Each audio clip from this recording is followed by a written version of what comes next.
इसके बाद खारिज नहीं की जाएगी, क्योंकि 100% तो कहीं नहीं हो पाता है, लेकिन ऐसा माना जाता है कि सी रंगराजन ने जो रिकमेंडेशन की योजना आयोग को, वो एक संतुष्टि रही इसमें।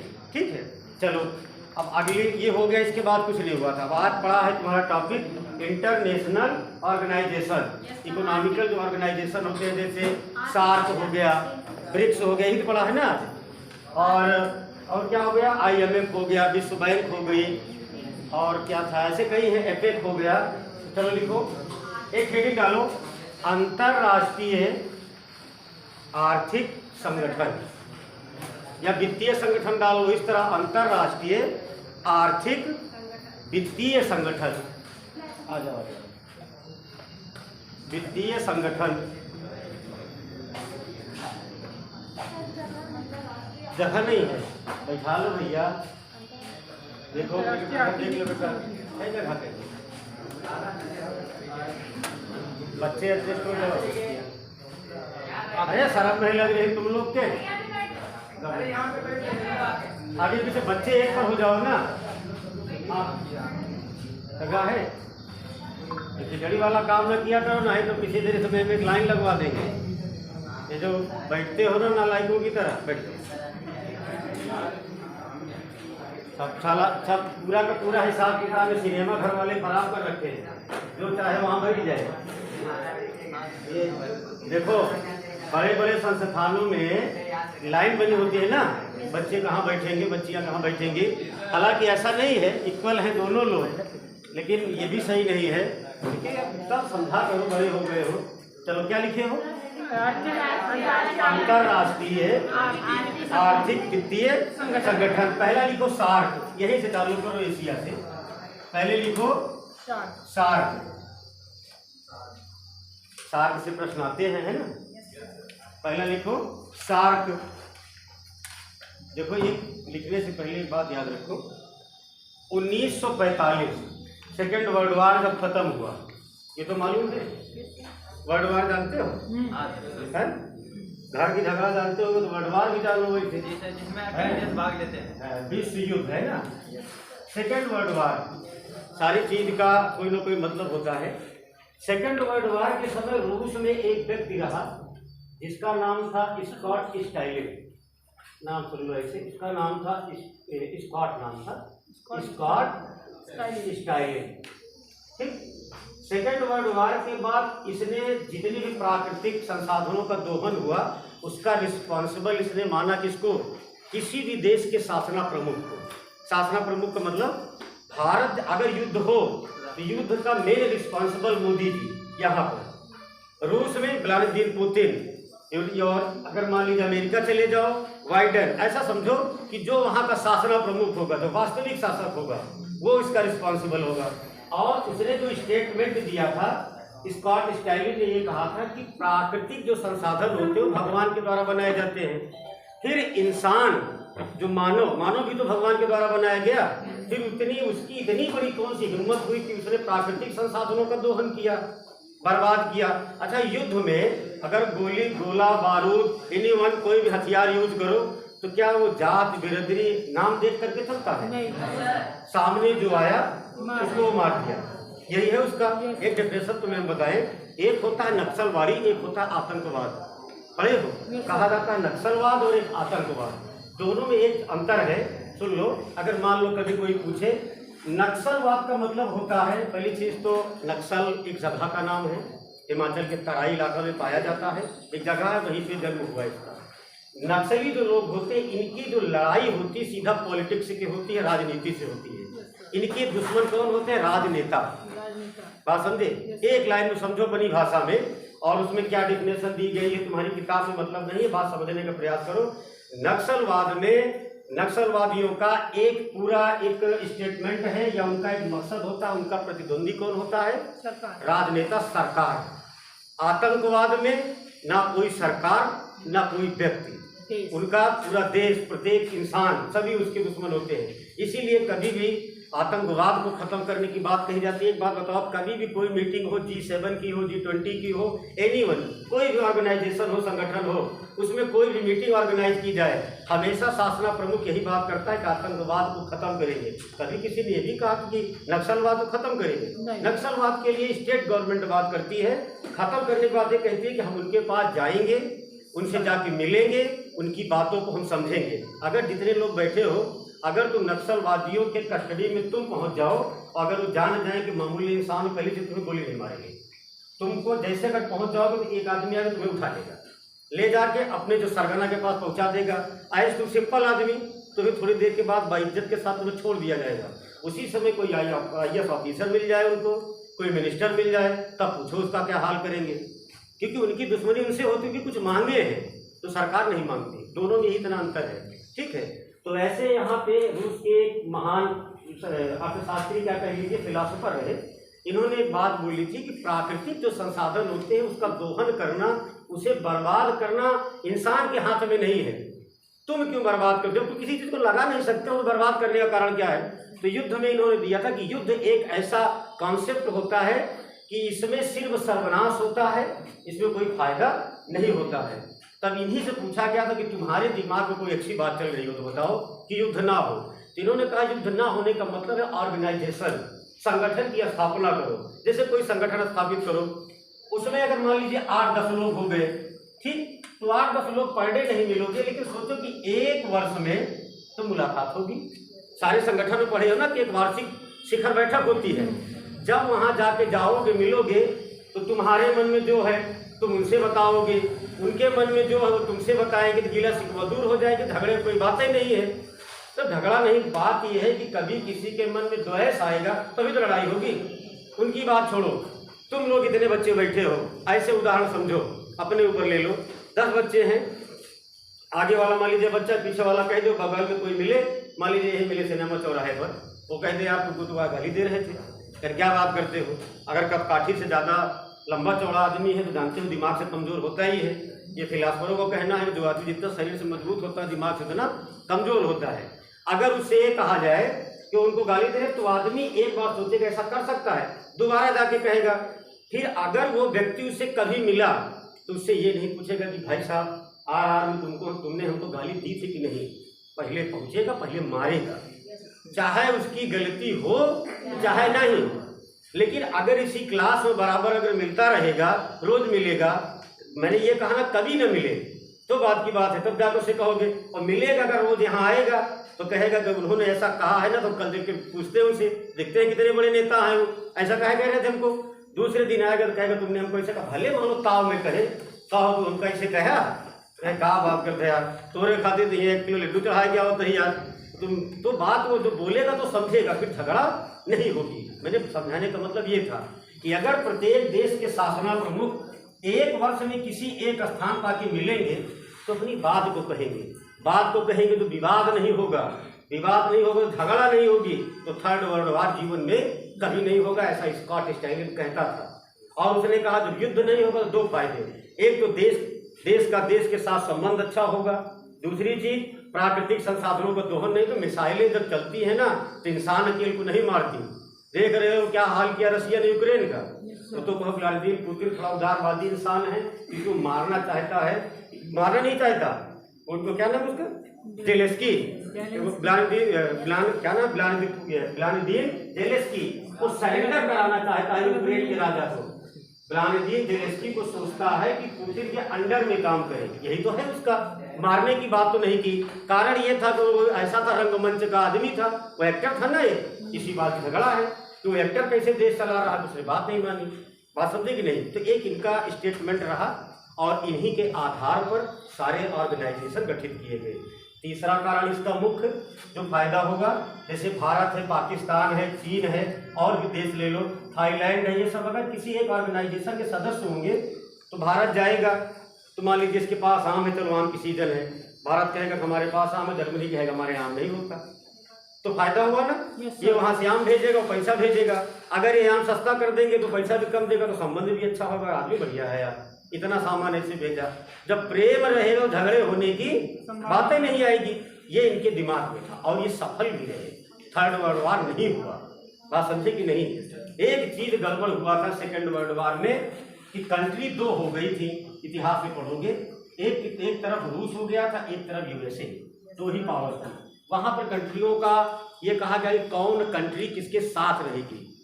चाइना तो उस समय था नहीं बहुत ज्यादा। भारत ने रसिया की तरफ वोटिंग की, पाकिस्तान भी रसिया की तरफ वोटिंग करना चाहता था। ऐसा वहाँ के जो सुप्रीमो रहे उनका विचार रहा, लेकिन क्यों नहीं किए? क्योंकि भारत ने वोटिंग कर दिया था। बात समझ रहे हो? उसके बाद एक किसके पास चले गए? यूएसए के पास। यही कारण है कि पाकिस्तान बहुत परेशान है, क्योंकि कभी किसी इंसान को प्रतिद्वंदी मानकर अपना फायदा नहीं भूल जाना चाहिए। अरे तुमसे इनका फायदा था, एक दूसरा पता हो तो ठीक है, ना पता हो तो जान लो। उस समय जापान को, ताइवान को, दक्षिण कोरिया को, कितनी कंट्री हुई? तीन कंट्रियों को यूएसए ने गोद ले लिया। गोद लेने का मतलब हमेशा के लिए तुम्हारी सुरक्षा करेंगे। कितनी कंट्री? तीन। नाम याद कर लो, ताइवान है, जापान है और दक्षिण कोरिया। ये तीन कंट्रियों को यूएसए ने गोद लिया है कि जब तक मैं रहूंगा तुम्हारे ऊपर कोई और कंट्री आक्रमण नहीं करेगी, इसका रिस्पॉन्सिबल मैं हूँ। सेफ्टी वाल्व की तरह तुम्हारा मैं काम करता रहूंगा। वहीं पर एक व्यक्ति है उत्तरी कोरिया का, तो क्या नाम है? किम जोंग का नाम है? हाँ, किम जोंग। किम जोंग देखने में ही कैसा लगता है? ज्यादा पागल आदमी हो, है ना देखने में। तभी दिमाग लगाते हो, ये बात बोलता है ना कभी कभी, ज्यादा करोगे तो मैं ऐसा कर दूंगा। जानते हो कभी कभी वो अमेरिका को धमकी, कभी नाम नहीं लेता, लेकिन वो कहता है कि मेरे पास एक ऐसी मिसाइल है, मैं चाहूंगा तो पूरी दुनिया को बर्बाद कर दूंगा।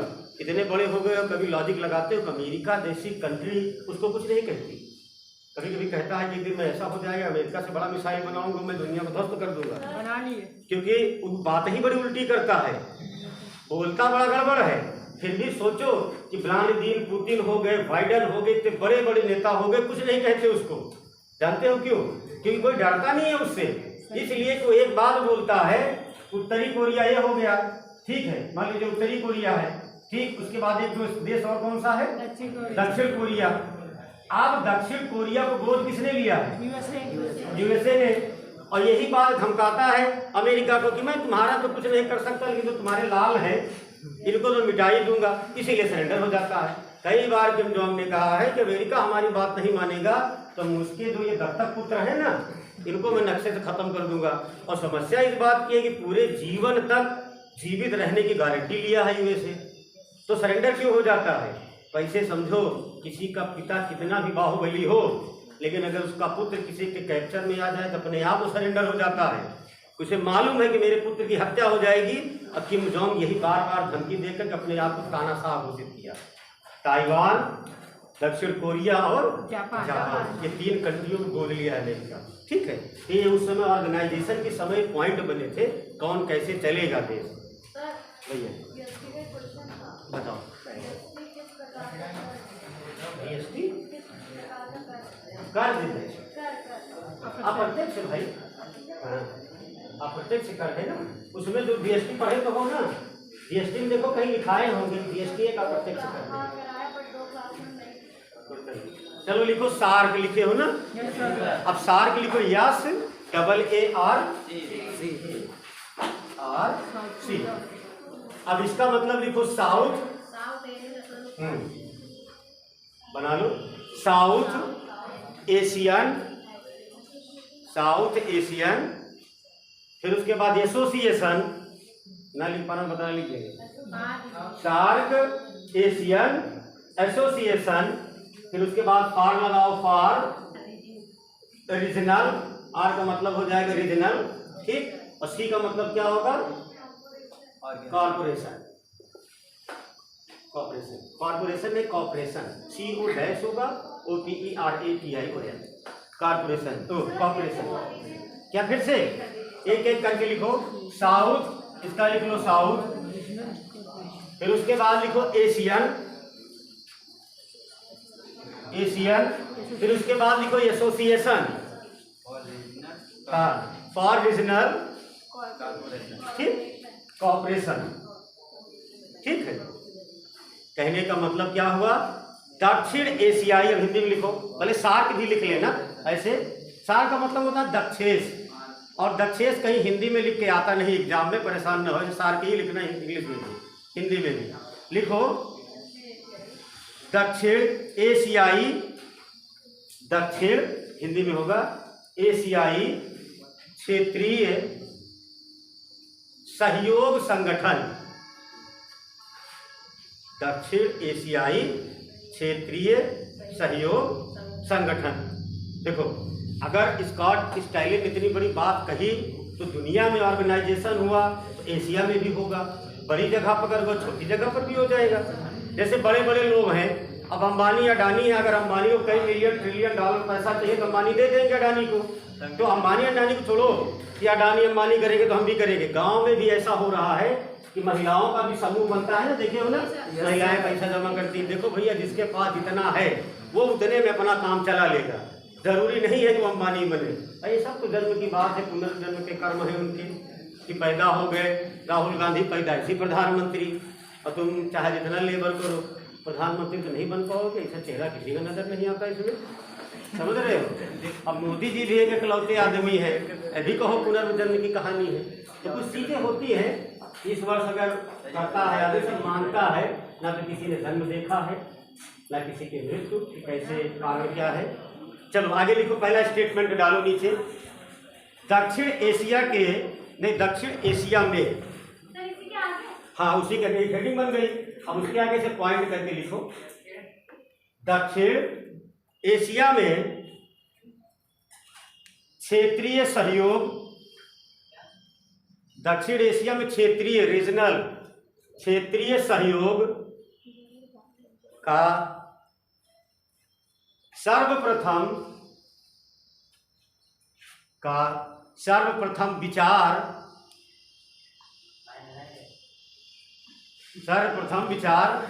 का कहे पैर फैलाए हैं,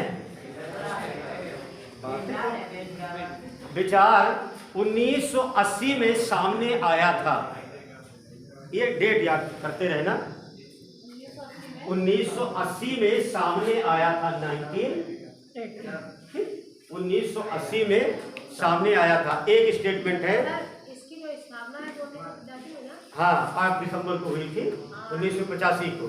तो सबसे पहले 1980 में एक विचार आया। देखो मैंने कहा ना कि अगर 1945 में मान लीजिए FAO का गठन हुआ, उसके बाद वर्ल्ड बैंक का गठन हुआ, IMF का हुआ, तो धीरे धीरे अगर सीक्वेंस से ऊपर चल रहा था तो नीचे भी लोग उसको करने लगे। क्योंकि तुम जानते हो कि भारत देश में लॉर्ड विलियम बेंटिक के शासन काल में लॉर्ड मैकाले आया था भारत देश, नाम सुने हो ना। लॉर्ड मैकाले भारत देश आने के बाद 1834 में पूरे देश का भ्रमण करने के बाद उसने एक बात बोली थी यहाँ पे कि भारत देश में कोई भी आदमी, कोई भी राजा एक व्यय एकाकर, मतलब कि एक तरफ से कोई ऑर्डिनेंस पास नहीं करवा सकता। यहाँ बड़ा प्रतिशोध है लोगों के अंदर, लेकिन इनकी तरक्की हो सकती है। लेकिन तरक्की कैसे होगी? Filtration theory. फिल्टर जानते हो? फिल्टर, अरे सुने तो, पानी फिल्टर करते क्या होता है? गंदगी बाहर हो जाती है। तो वो हमेशा कहा करता था कि कोई बहुत बड़ा आदमी होगा, पहले उसको ज्ञानी बनाओ, ठीक, जब वो ज्ञानी हो जाएगा तो उससे कम पढ़ा लिखा, उससे छनकर आएगा, फिर वो कुछ समझेगा, फिर छनकर कुछ और आएगा। कहा इस तरह चलेगा। अगर फिर अंग्रेज सरकार चाहती है ना कि कोई एक आदेश पारित करे, पूरे भारत देश में लागू हो जाए, ऐसा नहीं होगा, दोबारा हो जाएगा विवाद। और अगर इस बार विवाद भारत देश में हुआ तो अंग्रेजों का जाना तय है, निश्चित, एकदम निर्धारित। इसीलिए उसने फिल्ट्रेशन थियरी लाई थी। अंग्रेजी बोलने के लिए उसने कहा सभी अंग्रेजी नहीं बोल पाएंगे, एक आदमी ज्ञानी को समझाओ, फिर छन कर, फिल्टर माने छनना होता है हिंदी में, शुद्ध भाषा में छन कर आएगा, तो वो काम हुआ। तो जैसे 1945 में IMF की स्थापना कर दी गई, उसके बाद वर्ल्ड बैंक की, तो जब वैश्विक स्तर पर काम होने लगे तो एशिया में भी काम हुआ, जिसका ऑर्गेनाइजेशन जो बना उसका नाम रहा संगठन का सार्क। और सार्क बनने का पहला विचार कब आया? 1980 में, एक सार्क होना चाहिए। बात समझ रहे हो? अगली लाइन से लिखो, दूसरा समझ में आज बताना, आगे लिखो। 7 संस्थापक देशों, 7 संस्थापक से रहे, 7 संस्थापक देशों, फिर डैश करो, फिर उसके आगे नाम लिखो। बांग्लादेश, भूटान भारत 7 संस्थापक देशों, फिर डैश करके लिखो, बांग्लादेश, भूटान भारत, मालदीव, नेपाल, पाकिस्तान एवं श्रीलंका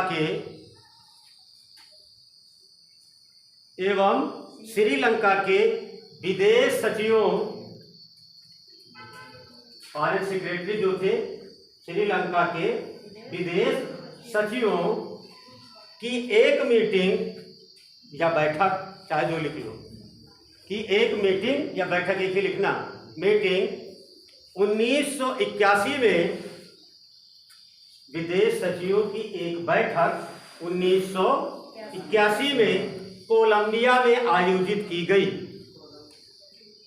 कोलंबिया में जाकर लाइन कर लेना, कोलंबिया में आयोजित की गई, कहाँ तक लिखे हो? 1981 में एक बैठक कोलंबिया में आयोजित की गई, उसके बाद सेंटेंस सही कर लेना, कोलंबिया में आयोजित की गई। देखो 2 लाइन हो गया। देखो पहला विचार 1980 में आया कि एक कोई ऑर्गेनाइजेशन बनाया जाए जो दक्षिणी जितने अर्थात एशिया में, सार्क का मतलब क्या लिखे हो? दक्षिणी एशियाई, मतलब पूरे एशिया की बात नहीं हुई है, दक्षिण में जो है, बात समझ रहे हो कि नहीं? दक्षिण में जितने हैं उनका एक ऑर्गेनाइजेशन हो, उनका एक संगठन हो। अब छोटे छोटे कई टुकड़ों में हो जाएगा तो ज़्यादा सही रहेगा, तो दक्षिण का सार्क रहा। इसका विचार सर्वप्रथम 1980 में आया, दोबारा फिर रिपीट कर दे रहे हैं, 1980 में आया। और विचार आने के बाद विदेशी सचिव अर्थात फॉरेन जो सेक्रेटरी होते हैं, इनकी एक मीटिंग ऑर्गेनाइज कराई गई। कहाँ पर? कोलंबिया में। कि आखिर आगे किया क्या जाए, इसमें कौन, देखो इनके प्रोटोकॉल होते हैं, नियम होते हैं, उस नियम को फॉलो करना पड़ता है। ऐसा नहीं है कि जो जाएगा बस कूद पड़े, नहीं हम भी आ गए, तुम आ जाओगे, पहले वो जो रिक्वायरमेंट है वो तुम्हें पूरी करनी पड़ेगी, तभी तो मेंबर बनोगे। ठीक, गर्मी ज्यादा लग रही है क्या? अरे तो एसी लगवा लो कहीं पे। चलो आगे लिखो, अगला पॉइंट लिखो, यहाँ तक समझ में आया ना? आगे लिखो अफगानिस्तान, आगे लिखो अगला तीसरा लाइन, तीसरा है अफगानिस्तान वर्ष 2007, डेट याद रहे, ऑर्गेनाइजेशन में सबसे बड़ी बात होती है डेट की। हाँ, अफगानिस्तान वर्ष 2007 में आयोजित हुए, अफगानिस्तान वर्ष 2007 में आयोजित हुए 13वें शिखर सम्मेलन, नंबरिंग कौन सा था? 13वां, तो 13वें शिखर सम्मेलन, 13वें शिखर सम्मेलन, 13वें शिखर सम्मेलन में सार्क का सदस्य बना। शिखर वार्षिक बैठक, सार्क का सदस्य बना। इसको हम थोड़ा सा मॉडिफाई करके इसलिए लिखवा दिए कि परीक्षा में पूछा गया था अफगानिस्तान सार्क का मेंबर किस वर्ष बना था? 2007 में। एक प्रश्न और आ सकता है कि सार्क का नया सदस्य देश कौन सा है? अफगानिस्तान। ठीक है, इसके इसकी स्थापना किस सन में? अभी लिखवा दे रहे हैं ना, अब सेंटेंस पूरा हो जाएगा, छूटेगा नहीं। फिर जब लिखवा देंगे तो तुमसे सभी से पूछते हैं, पूछ लेंगे गलत क्या? सर आपने अरे आगे का लिखवा दिया। लिखवा दे, आगे लिखो, आगे लिख लो। सार्क की स्थापना, ये उसका पहले की कहानी की, यह वर्ड बाई वर्ड लिखवाए हैं, ये मैंने बीच में 2007 इसलिए लिखवा दिया, याद रहे। अभी मैंने पहले 80 लिखवाया, फिर 81 लिखवाया, है ना? अब 85 में आ जाओ। लिखो सार्क की स्थापना 8 दिसंबर 1985, सार्क की स्थापना 8 दिसंबर 1985 को ढाका में, ढाका कहाँ है? ढाका में सार्क की स्थापना 8 दिसंबर 1985 को ढाका में। फिर आगे लिखो सार्क चार्टर एक्ट, ऐसे लिखो सार्क चार्टर, हिंदी आता है चार्टर एक्ट, चलो ऐसे लिख लो, अधिनियम होगा ना, चार्ट अधिनियम, चाहे हिंदी इंग्लिश में, सार्क चार्टर्ड एक्ट के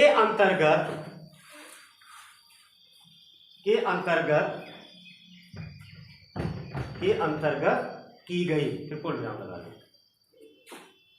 अब एक प्रश्न ऐसे मौखिक सुन लो कि प्रश्न कभी पूछता है कि सार्क चार्टर्ड एक्ट पर सिग्नेचर कब किया गया था, तो यही डिक्टो लाइन होगी 8 दिसंबर 1985।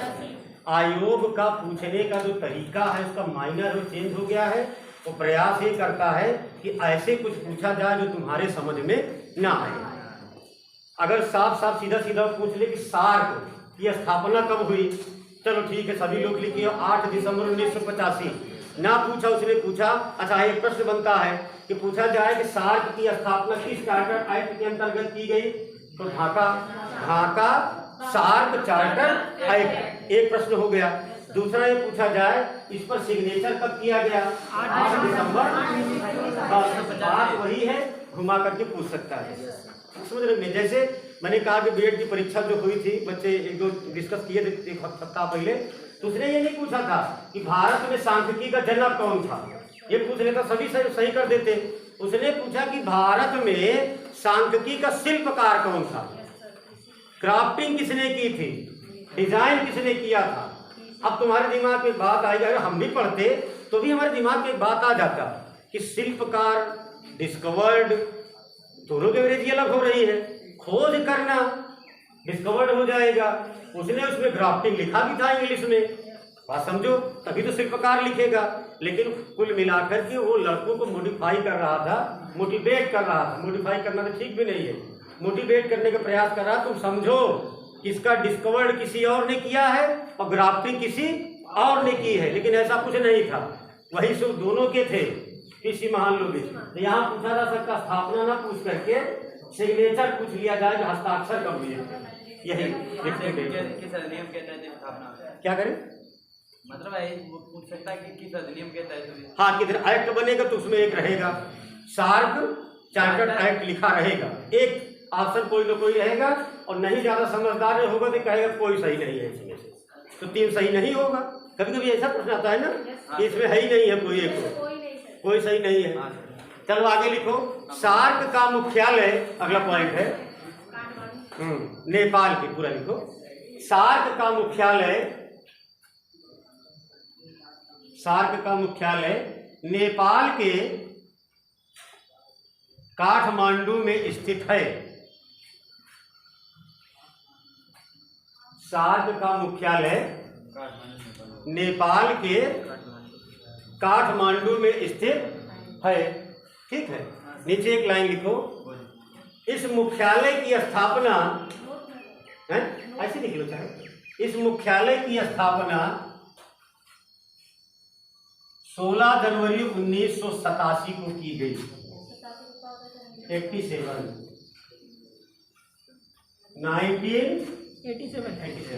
ठीक, क्या लिखे हो, का मुख्यालय, हाँ, इसके मुख्यालय की स्थापना कब की गई, 16 जनवरी 1987। देखो एक बात और, कभी कभी आयोग मुख्यालय नहीं लिखता है, सचिवालय लिखता है, बात समझ रहे हो ना, चाहे सचिवालय लिख दे चाहे मुख्यालय लिख दे। कुछ पेपर में मैंने भी देखा है, उसने सचिवालय लिखा है कि सार्क का सचिवालय कहाँ स्थित है। अरे कुछ भी हो, कहाँ होगा, नेपाल के काठमांडू में। समझने वाली बात है, बाप के छोटे भाई को काका और चाचे कहते हैं, तरीका अलग अलग होता है बोलने का, बात समझे कि नहीं।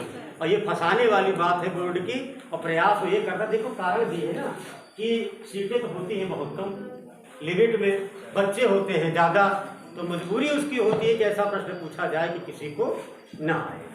बात समझे कि नहीं, गर्मी है, बच्चे निकल गए, पानी नहीं लाने जा रहे हैं, क्या गर्मी लग रहा है, हाँ गर्मी हो रही, उमस हो रही, उमस हो रही है ना, पानी बरसा है। जब कभी गर्मी पड़ती है, टेम्परेचर बढ़ता है तो बरसात नहीं होती, आर्द्रता बढ़ती है, ह्यूमिडिटी, तो बरसात होती है। जो उमस हो रही है, इससे साफ जाहिर है कि बरसात होने के चांस, पॉसिबिलिटी धीरे धीरे बन रही है, ठीक। ये प्रश्न आता है। आगे लिखो, आगे एक प्रश्न लिख लो। इस संगठन में कुल 8 सदस्य देश हैं। इस संगठन में, आगे लिखो, इस संगठन में कुल कितने देश हैं?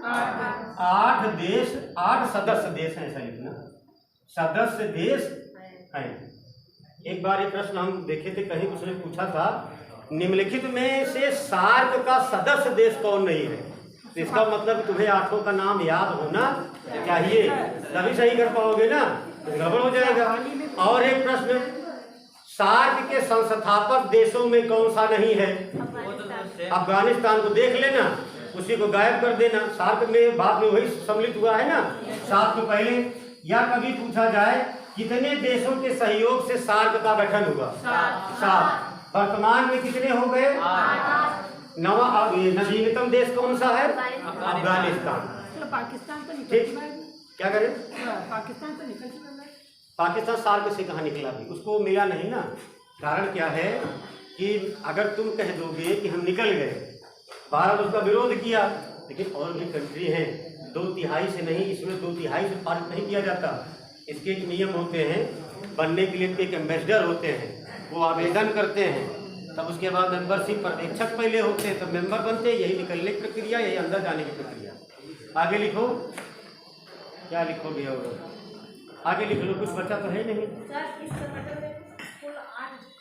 8 सदस्य देश हैं। अब आगे लिखो, स्टार्टिंग से मिलाओ। पहले लिखाए दोगे, पहला बांग्लादेश है, फिर भारत है, भूटान है, मालदीव है, नेपाल है, पाकिस्तान है, श्रीलंका है, अफगान, फिर छोड़ दो। उसके बाद 2007 में अफगानिस्तान हो गया। 8 हो गए। ये प्रश्न कई बार पूछा गया है कि कौन सा सदस्य देश। देखो, संस्थापक 7 दशक को देश, वर्तमान में 8, और क्या कहते हैं, मुख्यालय कहाँ है इसका? काठमांडू। स्थापना 1985। इसका, इस शब्द की रचना कब हुई सार्क की? 1980 में। हस्ताक्षर कब किए गए? 1985 में। ठीक है। पहली मीटिंग कब ऑर्गेनाइज कराई गई? 81 में। कहाँ पर? कोलंबिया। 5-7 सवाल हैं बस, इससे ज्यादा नहीं है। अब अगला लिख लो, सार्क के वर्तमान महासचिव, एक बस अगला स्टेटमेंट, सार्क के वर्तमान महासचिव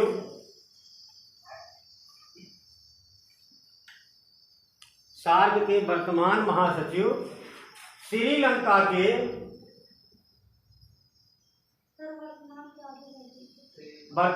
सार्क के वर्तमान महासचिव एसाला रुवान वीराकुन। ऐसे लिखो, हाँ, ऐसा लिखो, श्रीलंका के एसाला रुवान वीराकुन है। अब बताओ, ये महिला है कि पुरुष है? वो नाम से कैसा लग रहा है? एसाला रुवान वीराकुन।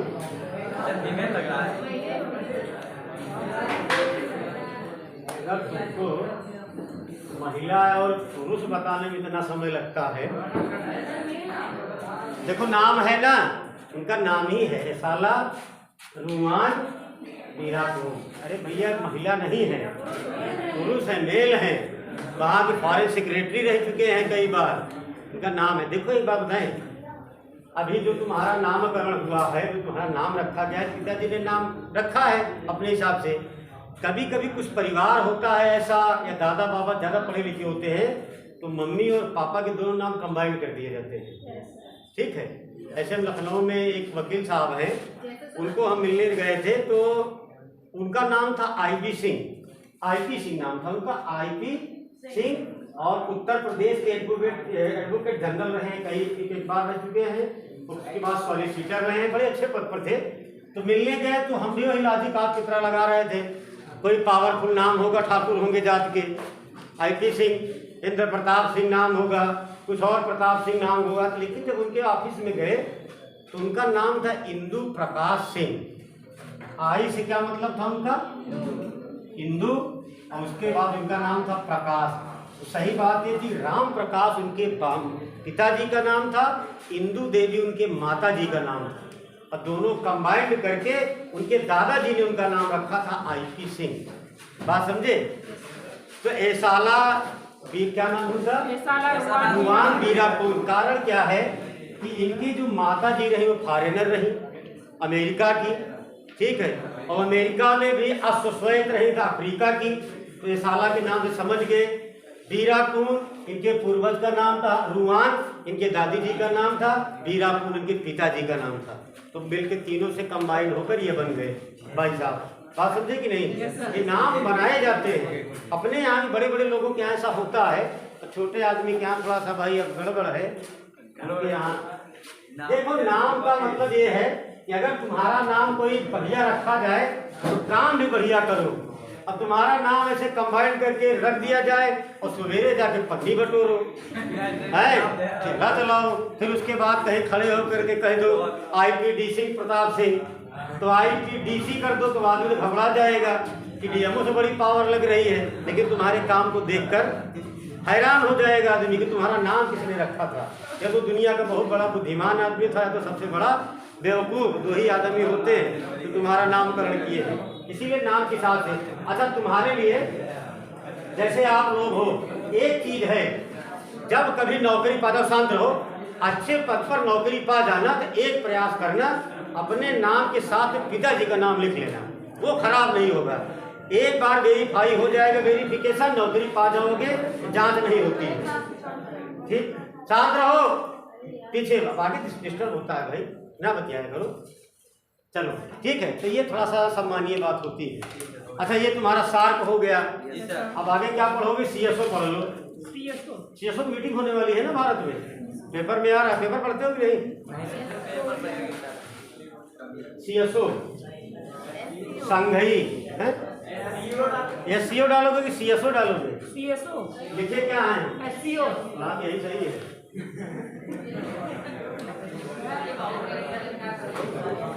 उसका नाम है SCO। एक बात और याद रखो, तैयारी में ये बहुत ज्यादा इंपॉर्टेंट होता है कि आदमी कहता क्या है, राइट क्या करता है। ये नहीं कह रहे हैं कि हमने सही लिखा है गलत लिखा। तुम्हारी जब पेन चले तो पेन तुम्हारी सही चलनी चाहिए एकदम, ये तुम्हारे दिमाग में हो। दूसरी चीज, कभी कोई रिटर्न देने जाओ तो बैठे कुछ भी रहो, लेकिन तुम्हें जितना याद किया सारे के सारे पन्ने तुम्हारे दिमाग होने चाहिए। बगल वाला पूछे कि तुम्हारी डेट ऑफ बर्थ कब है, तो भले बता दो कि 2010, लेकिन जब उसमें लिखने लगो तो तुम्हारे सही पेन चल जाएगा 1992, 99। ये होता है, लॉजिक है। बात समझे कि नहीं? पेन सही होनी चाहिए। पेन सही होगी तो अपने आप बैठ कर जाओगे, और पेन गलत होगी तो सब गलत, क्योंकि इंटरव्यू तभी देने जाओ तो पेन सही चलेगी तब ना। चलो लिखो SCO है ना, संघई।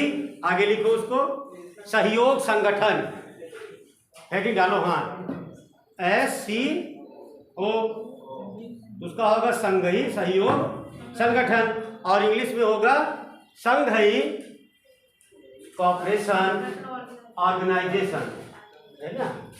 पहले होगा ना संघई, ऐसे लिखो SHANGHAI संघई। उसके बाद क्या? सहयोग संगठन ना, कॉपरेशन, और आगे ऑर्गेनाइजेशन, ऑर्गेनाइज और ऑर्गेनाइजेशन। इसका हिंदी क्या होगा? संघई सहयोग संगठन। इंग्लिश में लिखो संघई सहयोग संगठन, SHANGHAI संघई। अरे इतना तो लिखी लोगे, कॉपरेशन ऑर्गेनाइजेशन, सहयोग संघई सहयोग संगठन। अच्छा, वर्तमान में प्रश्न बन सकता है, एग्जाम हो जाए। देखो मीटिंग कहाँ होगी? 2023 की इंडिया में होगी ना। अभी बीच में क्या बोल रहे थे मोदी जी? हाँ, मोदी जी भी बीच में कहे हैं कि पाकिस्तान भारत देश आए, संघई सहयोग संगठन में उसका स्वागत है, लेकिन आकर के पुरानी बातें ना करें। पुरानी बातों के लिए कोई थर्ड जगह ढूंढ ले, वहां हम आकर के मिल लेंगे। अगर ऐसी बात करे कोई लीगल, जिसका कोई मतलब नहीं करे, और वो बोलता है क्या नाम है उसके, अमित शाह का लड़का, जयसाल है उसका, भारत देश को कौन सा? जयशंकर।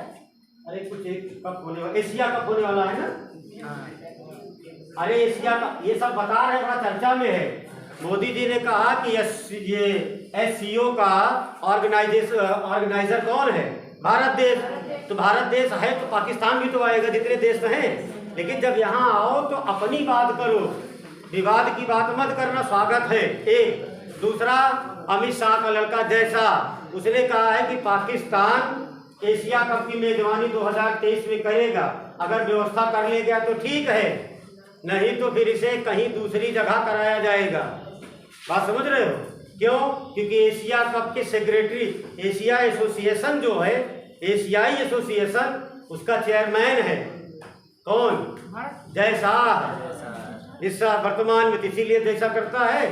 कभी मैच यहाँ होता है, शारजाह में कराएगा, उम्मीद कम है कि पाकिस्तान में हो। अगर पाकिस्तान में नहीं हुआ तो बड़ा नुकसान हो जाएगा, उसका पैसा नहीं मिलेगा ना उसको। शारजाह में कराने कह रहा, दुबई में 2-3 स्टेडियम हो गया, कोलंबो, अरे वहाँ क्या तो है, शारजहाँ है, एक और एक है स्टेडियम का नाम नहीं याद है, अबू धाबी। 2 जगह 2-2, 4-4 करके करा देगा, काम खत्म। वैसे कुछ लोग कहते हैं नाश करना, भारत एकदम सत्यानाश करने में तुला हुआ है। जो उसे 2 पैसा कहीं से आना होता है तो ऑब्जेक्शन कर देता है। वो लोग भी तो कम नहीं है। चलो आगे लिखो। संघीय सहयोग संगठन लिखो। संघीय सहयोग संगठन एक, संघीय सहयोग संगठन ब्रैकेट में लिख लो SCO, फिर ब्रैकेट बंद कर दो, क्योंकि इतना लंबा चौड़ा कहीं लिखा नहीं रहता है, शॉर्टकट में लिखेगा। आगे लिखो एक यूरेशिया, ऐसे करके एक यूरेशिया, यूरेशिया। बात समझ में आ रही किसी की? यूरेशिया, यूरोप और एशिया, यूरोप, एशिया, रूस, सब तीनों का है यूरेशिया। अब देखिए लगाओ यूरोप, बस ठीक।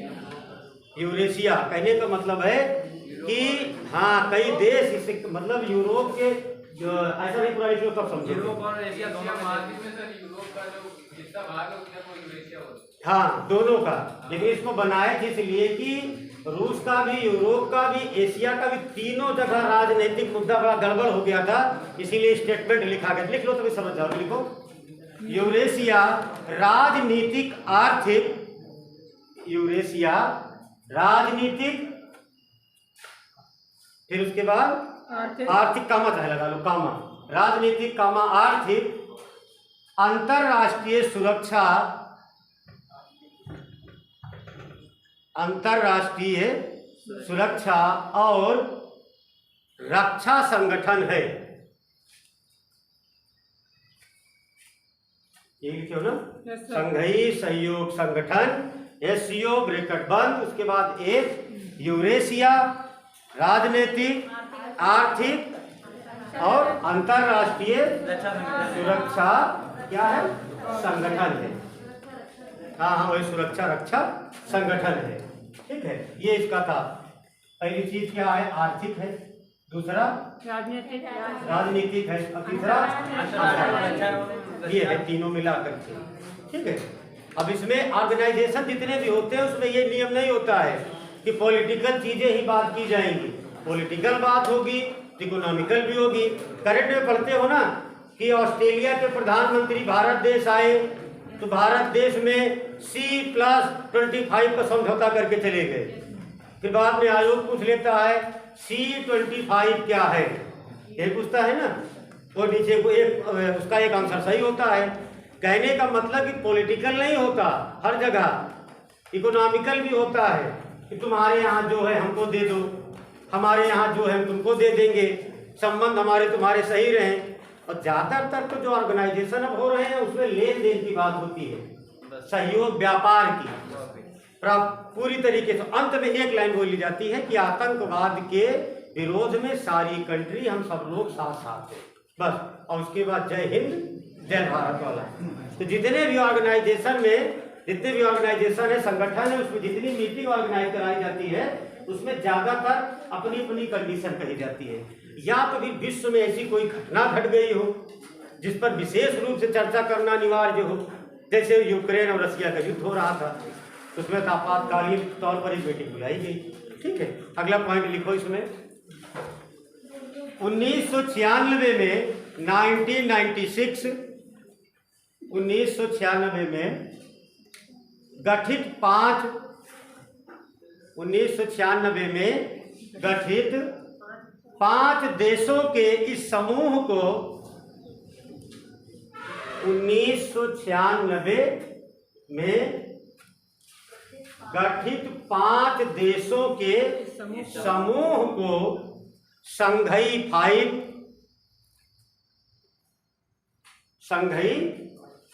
संघई लिखना, फिर डैश करके 5 लिखना, संघई 5 के नाम से जाना जाता था।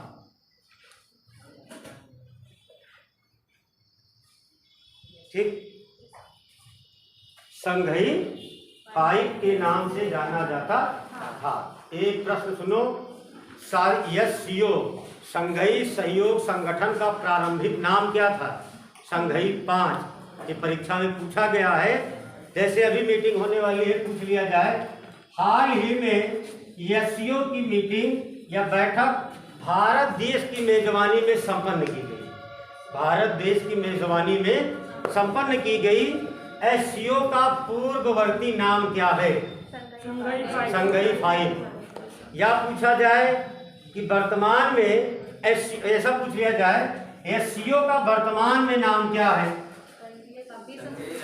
संघई 6 हो जाएगा, फिर लिखवा दे। लिख लो, तुम समझोगे, लिखो। लेकिन 2001 में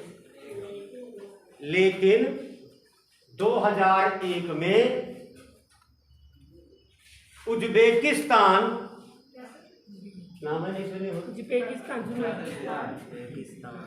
उज्बेकिस्तान लेकिन 2001 में उज्बेकिस्तान इस संगठन का 6ठा सदस्य बना। लेकिन 2001 में उज्बेकिस्तान इस संगठन का 6ठा सदस्य बना। आगे लिख लो, बना के बाद कॉमा लगाओ। सर ये क्या होता है? उज्बेकिस्तान एक देश। देखो, रसिया, रूस जानते हो ना?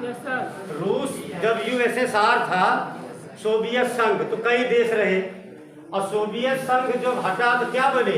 15 देश। Uzbekistan, Kyrgyzstan, Kazakhstan, Ukraine, Bolivia, Romania, Azerbaijan, दुनिया के देश तो बने, उसी से कट के बने। उसी में से एक था उज्बेकिस्तान। क्या लिखे हो? उज्बेकिस्तान के बनना 6ठा देश बना। आगे लिखो, संघई 6, उसी के आगे कामा लगा के, संघई 5 था अभी तक, लिखो। संघई 6 होने पर इसे संघई 6 होने पर इसे संघई सहयोग संगठन के नाम से संघई 6 होने पर इसे संघई सहयोग संगठन के नाम से जाना जाने लगा।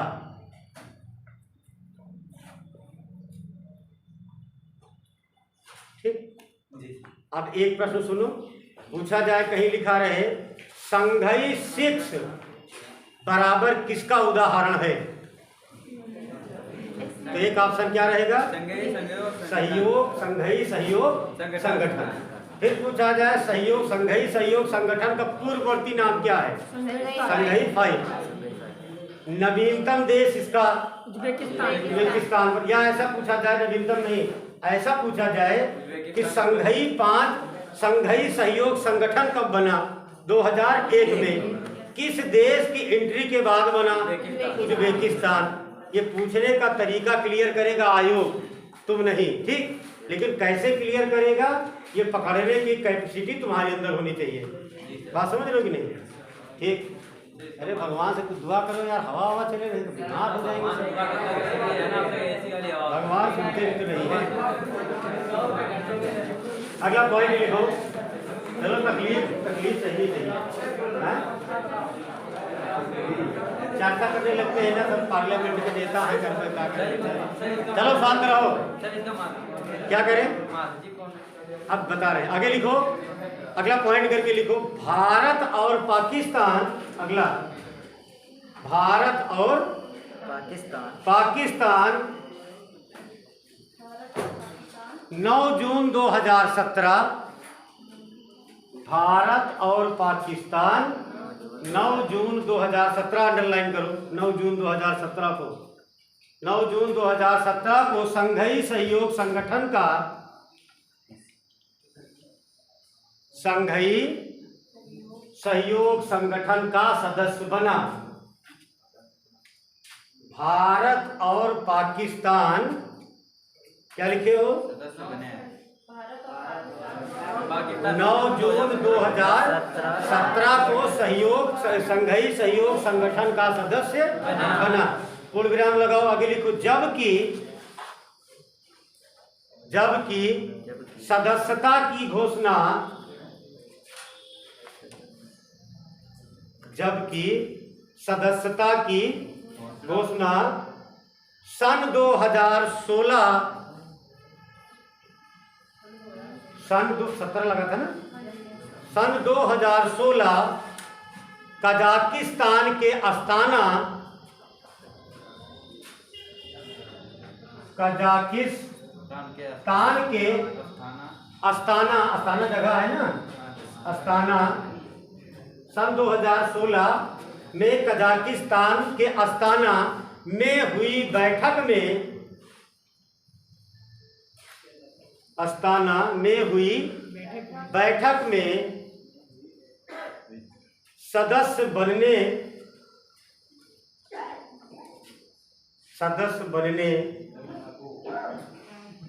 की बात कही गई थी। ठीक, 2016, अब लिख लिया, सुनो, 2016 में घोषित किया गया, बात कही गई, और मीटिंग कहाँ हुई थी? अस्ताना में, कजाकिस्तान के। ठीक है, तो वहां कहा गया कि पाकिस्तान, भारत अब अगले वर्ष क्या होंगे? एससीओ के सदस्य हो जाएंगे। लड़को जा रहे हो, कहा जाओ, बाहर जा रहे, जाओ, बातें न किया करो, बच्चे डिस्टर्ब होते हैं। और कहने का मतलब ये है, एक प्रश्न है, पानी पीना है, जाओ पियो, जाओ पी लो, गर्मी भी तो बहुत हो रही है, पी आओ भैया। चलो अच्छा सुनो, लिखा नहीं है, सुनो, भारत देश पूछा जाए पाकिस्तान एससीओ का सदस्य कब बना? 2017 में। बनने की घोषणा कब की गई? 2016 में। और इसकी घोषणा कहाँ की गई थी? अस्ताना। अस्ताना कहाँ पड़ता है? कजाकिस्तान में, वही कहा गया था। ठीक है, बस ज्यादा ना जाओ भाई, जल्दी आओ, सही सही तुम लोग एकदम, पानी पीना है। चलो, गर्मी पड़ रही है, करिए। लिखो, संघई सहयोग संगठन की स्थापना, अगला पॉइंट है, लिखो, संघई सहयोग संगठन की स्थापना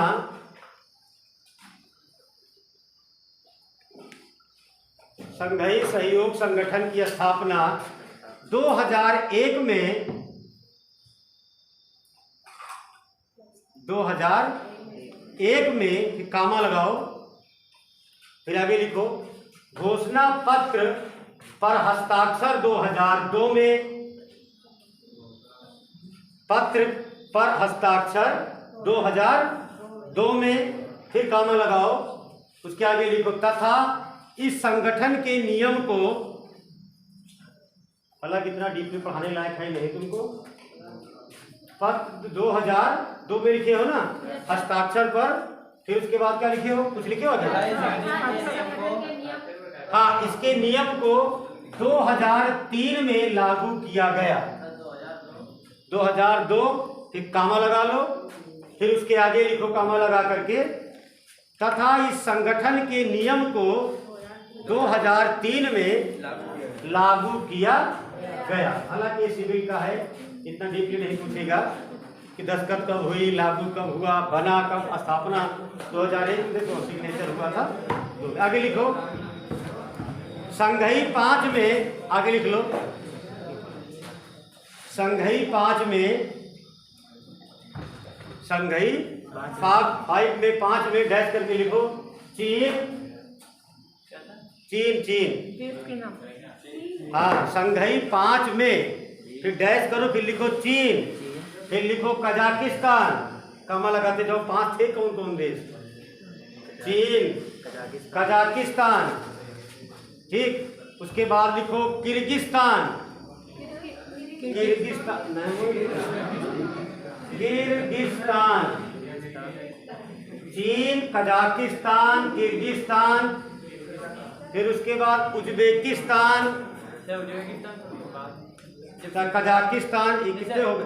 अच्छा हाँ, तो बाद में आया। ठीक ठीक। किर्गिस्तान, रूस, रूस कितने हो गए? 4 हुए ना?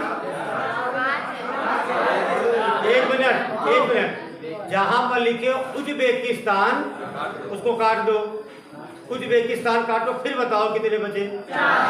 फिर लिखो, फिर से मिला लो, फिर लिखो तजाकिस्तान, तजाकिस्तान, ऐसे लिखना तजाकिस्तान। अब ये बता रहे हैं, शांत रहो।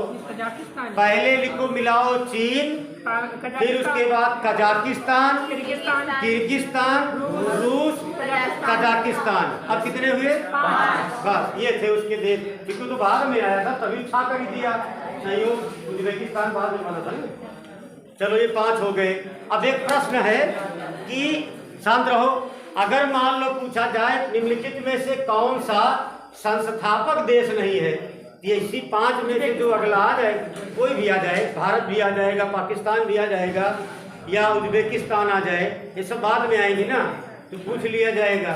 ठीक है, बात समझे कि नहीं? मौजूदा टाइम इसके 8 सदस्य हैं इसके। अब आगे लिखो, संघई सहयोग संगठन का मुख्यालय, अगला पॉइंट, संघई सहयोग संगठन का मुख्यालय चीन के बीजिंग में स्थित है। चीन के बीजिंग में स्थित है।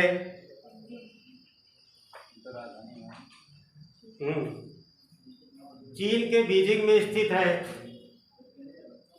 अगला लिखो आगे, चीन के बीजिंग में, दरअसल मुख्यालय हो गया, स्थापना ही सब पूछता है, बीजिंग में स्थित। आगे लिख लो संघई, अगला पॉइंट लिखो, संघई सहयोग संगठन, संघई सहयोग संगठन में 8 सदस्य देश हैं। संघई सहयोग संगठन में 8 सदस्य देश हैं। 5 तो लिख ही लिए हो। छठा उज्बेकिस्तान आया था, ठीक। और 2017 में भारत और पाकिस्तान एंट्री कर गए। ठीक है, ये प्रश्न कई बार पूछा गया है कि एससीओ का भारत सदस्य कब बना था। ठीक है, या पूछा जाए कि 2017 में भारत इसका सदस्य बना तो पाकिस्तान कब बना। मतलब एक इधर उधर करके तो वही डिक्टो डेट है। मिलाने का मतलब ये आयोग डिसाइड करेगा कैसे मिला के पेपर सेट करेगा। ठीक है, और सबसे ज्यादा पूछता ये है कौन इसका सदस्य नहीं है, कौन इसका सदस्य है, या वर्तमान में मीटिंग कहाँ हो रही है, उसका वर्तमान में अध्यक्ष कौन है। भारत में होने वाली है ना मीटिंग इसकी। आगे लिखो, एससीओ का 22वां शिखर सम्मेलन, एससीओ का 22वां शिखर सम्मेलन 2022 एससीओ अर्थात संघई सहयोग संगठन, एससीओ का 22वां शिखर सम्मेलन 15 से 16 सितंबर 2022 को 15-16 2 दिन हुआ था। 15-16 सितंबर 2022 को कौन सा देश था? उज्बेकिस्तान। आगे लिखो, उज्बेकिस्तान के समरकंद में आयोजित किया गया। उज्बेकिस्तान के समरकंद में आयोजित किया गया। पूछो इसको क्यों लिखवा दिए, लिख लिए हो? अगर पूछा जाए कि 2022 एससीओ की 2023 की मेजबानी भारत करेगा, ऐसा स्टेटमेंट दिया रहे तो पूछा जाए कि पिछला एससीओ का शिखर सम्मेलन कहाँ आयोजित किया गया था? उज्बेकिस्तान, स्थान का नाम समरकंद। ठीक, भारत में तो नई दिल्ली में होगा, तो क्लियर है। आगे लिखो अगला, एससीओ का 23 होगा ना, 22 से 23। एससीओ का 23वां शिखर सम्मेलन, एससीओ का 23वां शिखर सम्मेलन 2023। एससीओ का 23वां शिखर सम्मेलन 2023 भारत की मेजबानी में संपन्न होगा। 2023 लगा है ना, तो 2023 भारत की मेजबानी में संपन्न होगा। फिर से सुन लो, एससीओ आगे लिखे हो ना, एससीओ का 23वां शिखर सम्मेलन 2023 भारत की मेजबानी में संपन्न होगा। अर्थात ऑर्गेनाइजर कौन है? भारत देश। और एक प्रश्न पूछा जा सकता है कि 2023 एससीओ की मीटिंग कहाँ ऑर्गेनाइज कराई जाएगी? भारत में। पूछने लायक, पूछने योग्य प्रश्न है ये। भारत देश है?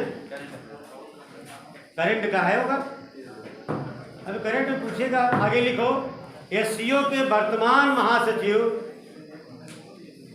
एससीओ के वर्तमान महासचिव चीन के झिंग मिंग हैं। हंसली हो, झिंग मिंग, ऐसा लिखता है ना, झिंग मिंग, ऐसा लिखता है झिंग मिंग। सर इसको हीट कर दीजिए, खाने में डालने के लिए आ जाएगा। और उसका नाम है झिंग मिंग, WHINGMING लिखता है, एम को इसे कामा करके झिंग मिंग है। ठीक है, देखो ऐसा नहीं है किसी की बात को नहासा करो, कहने का मतलब है उनके यहाँ का ये भैया परंपरा है। कहा जाता है कि चाइना में किसी का नामकरण वहाँ के बर्तन की आवाज से होता है ना। अब अगर पैदा हुआ, अगर पेन गिरा दिए तो खट से हुआ, तो तुम तो खट खुट जानते हो, लेकिन हो सकता है उनके यहाँ इसको कुछ और भी कहा करते हो, तो वैसे उनके यहाँ नाम होते हैं। अपने यहाँ नाम कैसे होते हैं? भगवान के नाम पर, है ना। अब तो थोड़ा सा जमाना चेंज हो गया, नहीं पहले ईश्वर के नाम पर नाम रखे जाते थे, देवियों के नाम पर बच्चियों के नाम रखे जाते थे। बात समझ रहे हो? तो अब उनका अलग अलग लोगों का कल्चर है। मेरिडिन एक जाति है उनके यहाँ, सॉरी मेरिडिन एक भाषा होती है, पढ़े हो? मेरिडिन एक भाषा है, मेरिडिन लिखा जाता है MARIDIN। मेरिडिन दुनिया की सबसे टिपिकल भाषा है। अब बोली कहाँ जाती है? चीन में। अब तुम्हारे लिए तो भाषा कोई मतलब नहीं है, पूछो क्यों? क्योंकि कहीं खड़े हूँ हाँ यही कर दिए, तो उनके तो मतलब तुम्हारे लिए तो कुछ नहीं, वो ऐसे तो बोलते हैं। कहीं खड़े हो गए, अगर तुम नाराज होकर हूँ हाँ करो, तुमको लगता है कोई ना कोई मतलब निकल आया, लेकिन उनकी एक भाषा है। और किसी की भाषा का भाई मजाक नहीं उड़ाना चाहिए, हालांकि उतने लायकदार भी नहीं है कि उनका हम इतना नाम लें, क्योंकि भारत के विषय में हमेशा उल्टा सोचा करते हैं। हालांकि लाइव की बात है, ऑफिसर देखेंगे, इसको कह भी सकते हैं कि आपको प्रेजेंटेशन ऐसे नहीं करना था बच्चों के सामने। लेकिन ये मान लो कि पाकिस्तान तो हमारा एक बहुत कठोर कट्टर है, जो दुनिया जानती है, ठीक, जिसे कहा जाता है पॉलिटिकल, जो हमारा दुश्मन है। लेकिन सबसे बड़ा घातक जो चाइना है ना, चाणक्य ने एक बात कहा था कि जो आदमी सामने से लड़ने आता है उससे घबराना नहीं चाहिए, घबराहट उससे होनी चाहिए जो बगल में बैठा होता है। वो ज्यादा, उस शत्रु से ज्यादा घातक वो बगल वाला होता है, क्योंकि कूटनैतिक काम करता है। इसीलिए जब राजनीतिक कूटनैतिक की डिफिनेशन बताई थी, उसने कहा राजनीतिक एक ऐसी चीज होती है, एक ऐसा वार होता है जिसमें पॉलिटिकल चीजें मिलकर सामने से फाइट होती है बैटल फील्ड पर। एक आदमी कूटनैतिक होता है, जैसे बताए थे, तुम्हारी मोटरसाइकिल लेकर बेच दे, तुम्हें बुला के पैसा दे दे, मतलब तुम्हारी भाषा में समझाने का प्रयास करते हैं ताकि तुम समझ जाओ। और डिफिनेशन तुम्हारे समझ में नहीं आएगी। तुम्हारा ही मित्र तुम्हारी ही मोटरसाइकिल रात में बेच दे, 60,000 की मोटरसाइकिल खरीद के लाओ, उसे 50,000 की बेच दिया।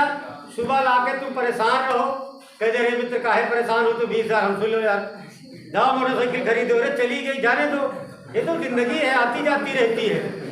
ठीक है, बड़ा प्रसन्न हो जाओ, लेकिन सोचो कि तुम्हारी मोटरसाइकिल 50 की बेच के 20 तुमको दिया, 30 उसकी जेब में ना, 30 पैसा भी रख लिया, साथ में बोलूँगा, पैसा भी रख लिया और सहानुभूति तुम्हारे ऊपर भी लाद दिया। इसी को चाणक्य ने कहा कूटनीति। एक समझाते हैं उस तरह से जैसे तुम्हारे समझ में आ जाए। अब बहुत ज़्यादा पढ़ी लिखी भाषा में ज़्यादा ये हो जाए तो समझ जाओगे, धीरे धीरे करके, स्टेप बाय स्टेप, इकट्ठा नहीं हो पाता। चलो इसमें और देखो कितने बचे हैं। सदस्य देश लिख लिए हो ना? इसके सदस्य देश कितने हो गए? 8। और इसके वर्तमान सेक्रेटरी कौन है? जिनपिंग। आगे लिख लो। और तेज बोले। देखो बेटा दिक्कत हो रही है, तुम लोग बोलो मत, पीछे वाले हाँ बोलो मत, ना बोलो मान लो, इसलिए कि फिर वही पिछली क्लास में आए थोड़ा परेशान थे। मैंने कहा कि अलग कर देंगे, सोच के आए थे कुछ लोग उठा के दूसरी जगह, कुछ को बाहर। लेकिन ये है कि पढ़ाई सभी लोग कर रहे हो। बच्ची ने हमें कहा ठीक किया, इसलिए कि मुझे लगता है कहना नहीं चाहिए कि अगर मैं इस क्लास में पढ़ाऊँ तो बगल वाली क्लास में आवाज़ जाती है, इसलिए क्योंकि पिछली सेशन में ही कहा गया कि माइक, तो कहा गया कि उनको माइक की आवश्यकता क्या है। वो बोलते वहाँ है तो आम, कौन सा पेड़ है वहाँ? आम का। कहन वो आम के पेड़ के बाहर सुनाई पड़ता है। बगल वाले रूम से प्रिंसिपल साहब देखने आए थे कि पढ़ा रहे हैं कि झगड़ा तो नहीं हो रही है, समझ रहे हो। लेकिन अगर इस क्लास में जितने लोग इतने में न सुनाई पड़े तो मान लीजिए तुम लोग कहीं ना कहीं ऑब्जेक्शन पैदा कर रहे हो, ये गलत बात है। अगर तुम्हें नहीं पढ़ना है तो मत पढ़ो, जो पढ़ने आए हैं पढ़ने दो, ठीक है। चलो आगे लिखो। 17 सितंबर 2021 को 17 सितंबर 2021 को ईरान तथा बेलारूस ने 17 सितंबर 2021, ठीक, 17 सितंबर 2021 को देश दो हैं, एक है ईरान, दूसरा है बेलारूस ने इस सदस्य की, फिर से बोलते, 17 सितंबर 2021 को ईरान और बेलारूस, एक देश है बेलारूस, ईरान और बेलारूस लिख दें। क्या करें? ये उसी के देश है, यूरोप वाले जो कटे हैं इनसे। बेलारूस और ईरान है, सऊदी अरब के पास। ठीक है, शांत रहो। फिर भर बनाने लगे, इतने बड़े विद्वान नहीं हो गए हो अभी। ईरान और कौन सा बोले हैं? बेलारूस। ठीक, 17 सितंबर 2021 को ईरान और बेलारूस ने इस सहयोग की, इस संगठन की, हाँ, इस संगठन की सदस्यता के लिए आवेदन किया। सदस्यता के लिए, मेंबरशिप, सदस्यता के लिए आवेदन किया। अब दो एक प्रश्न बनता है, हाल ही में निम्नलिखित में हाल ही में वह कौन से दो देश है जो एससीओ का सदस्य बनना चाहते हैं? एक ऑप्शन रहेगा उसमें ईरान और बेलारूस, ठीक है।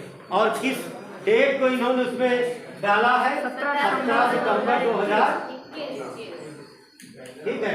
इतना ज़्यादा क्लियर करा दे रहे हैं, डेट इतना पूछेगा नहीं। क्या हो बाहर बहुत दिक्कत हो रही है, मैं समझ रहा हूँ, कोई ज़बरदस्ती नहीं है, लेकिन अब मजबूरी है, इतनी उमस हो रही है, पंखा तुम्हें लग रहा चल ही रहा है ना,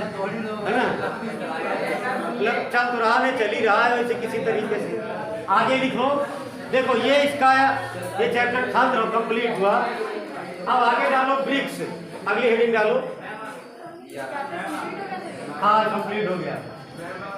ब्रिक्स BRICS और फिर Brazil, Russia, India, China, south. हाँ ऐसे लिखा जाता है ना,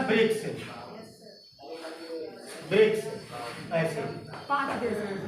ब्रिक्स, अगली हेडिंग डालो ब्रिक्स की।